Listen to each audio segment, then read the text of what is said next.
Raider Nation, got a nice little super chat from my dude Keith.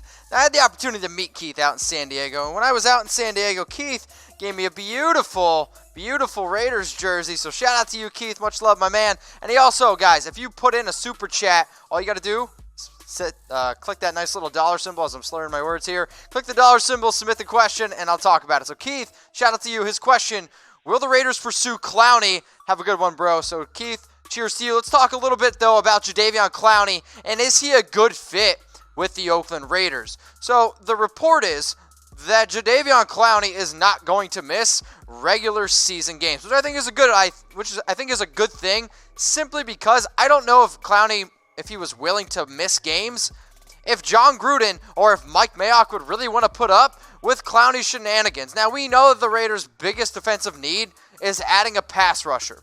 And I know that Clowney is a linebacker for the Texans, but he would play defensive end with the Oakland Raiders. Now, here are his stats over the last 4 years. Now, he was drafted number 1 overall in 2014.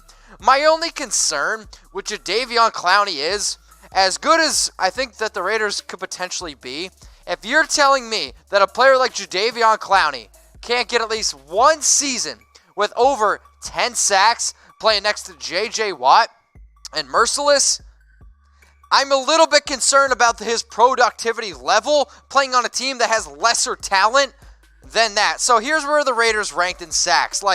I understand that the Raiders need a lot of help getting after the quarterback. And sure, adding a player like Jadeveon Clowney would no doubt help the Raiders getting after the quarterback. I mean, you really can't get much worse. My only concern is how much money you're going to have to pay a player like Jadeveon Clowney, because I know Clowney saw these guys get signed this offseason.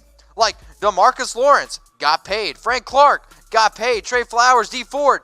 These guys, they flat out made a lot of money. So when I think about what Jadeveon Clowney, a former first overall pick, is going to be looking for, Keith, will the Raiders pursue Clowney? I don't really know if it makes a lot of sense. If you could tell me there's a player out there that the Raiders should go out and trade for, I would much rather the Raiders go out and get a Carlos Dunlap, because I think when I think about how much money Clowney's going to get, it's going to be like 5 years. It's going to be about $90 million. You're probably going to have to give him $40 million guaranteed. I don't really know if that's the kind of money I want to give a player who has never had a 10-sack season. So, Keith, appreciate the jersey, appreciate the super chat, but do I think that the Raiders should go out and get Jadeveon Clowney? No, I really don't. So Keith did super chat, but if you guys want to get your questions on air, you can super chat or use hashtag Raiders to get your questions live on the Oakland Raiders Report. Make sure you guys subscribe, youtube.com/Raiders Report. Click that red button while I take a sip of my beer. Shout out to Boulevard Brewing Company for hooking me up with these nice drinks. Thomas Wilkin, using hashtag Raiders, much appreciated. Do you think the Raiders can be better on defense if they stop with the big hits and start wrapping up?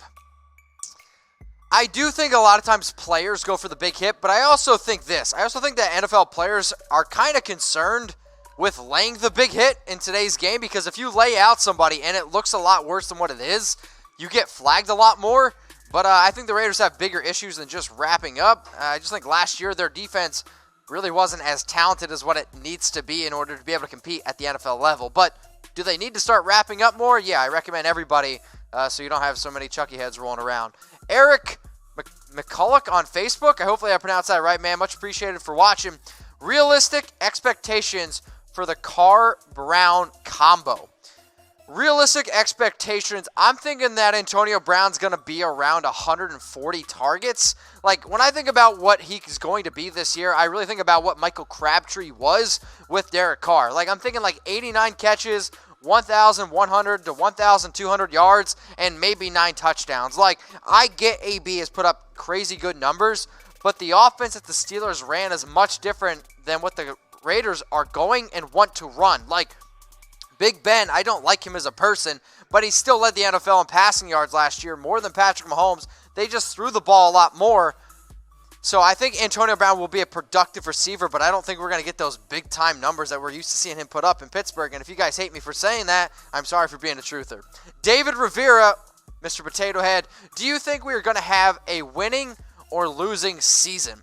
I'm hoping for a winning season. And I think if we had a normal schedule, like an average schedule, I would say the Raiders are probably a 9-7, 10-16 because they made a lot of additions this offseason to improve the offense and to improve the defense. What scares me is how difficult the schedule is. Like, playing the Broncos and the Chiefs your first 2 weeks, those are tough games. Like, I understand the Broncos, y'all hate the Broncos, but it's not an easy game. And then you don't play home again until the Lions in week 9. Plus, while you're on, like, you got to play the Colts on the road, the Vikings on the road, the Bears in London, road game. Then you got a week 6 bye. You play the Packers, you play the Texans. Like, we played 7 teams that made the playoffs last year. We played 7 teams that had 10 wins last year. That is by far the hardest schedule in the NFL. Like, I think the Raiders are a good team who have a chance to make the playoffs. Just unfortunately, we have the hardest schedule in the NFL. Like, point simple, the NFL hates the Raiders. So, this is what I want you guys to do. Keith, he threw out, name a player that the Raiders should trade for. Keith was like, will we go out and get Jadeveon Clowney? But the coolest thing that I do here on my show, it's an interaction, and I want to hear what the nation has to say. So I want you guys to name a player that you want the Raiders to trade for, and then I'm going to see which ones I like the most, and you might see yourself on a show a little bit later on in the week. So next question is coming in here from Facebook, from Levi Sullivan. Okay, if Derek Carr, God forbid, gets injured early to midseason in 2019, will the Raiders draft a quarterback in 2020? I don't like talking about things that are like, God forbid, but I think that the Raiders would at least consider a quarterback in 2020. But if there's a quarterback who I wouldn't mind the Raiders drafting, it's Trevor Lawrence in 2021, because I think the quarterback's like a Justin Herbert out of Oregon. I'm a believer that Tua from Alabama is actually not going to translate into the NFL. So if you're telling me the Raiders are going to want to take one of those two guys much higher, I would say wait. And then, heck, you want to go after Trevor Lawrence in 2021, who's going to be the number 1 overall pick? I'd be a little bit more okay with that. We're going to go to Philip Choi. Do you think Derek Carr should had a higher rating in Madden 20? So Derek Carr's rating in Madden was an 80 overall. Now, you guys might get mad at me for saying this. I think 80 is actually a fair grade for Derek Carr. When I look at some of the other quarterbacks in Madden, like Deshaun Watson was an 82. Carson Wentz was an 82. I think that Derek Carr then is deserving of an 80 grade. Now, I also think a lot of the Madden ratings were absolutely terrible. So, like, basing it off of, like, if you're telling me that Tom Brady, now I think Tom Brady's the GOAT. But if you think Tom Brady is still playing at a 97 overall level, like, you're crazy. Like, you're absolutely insane. Patrick Mahomes probably should have been a 99. You guys might get mad at me for saying that, but there was a lot of quarterback ratings that I was upset with. And I'll say this, like, there was so many ratings that I was way, way more mad at than Derek Carr's 80. Rustin King Raider Anderson. How is our linebacker squad looking? If Markel Lee can improve his passing defense, right? So Markel Lee was second in the team last year to only Whitehead at 68 tackles, and Whitehead over the last 3 years has averaged 122 tackles, and when you consider the fact that he's had 3 straight years of over 100 tackles, I think Whitehead will lead the Raiders' defense in terms of tackles in that linebacking core. Then you had a defensive leader like Vontaze Burfict, who I like a lot. I'm excited to see what he can do, how much he can teach this other Raiders group, how much like what Paul Gunther wants to do.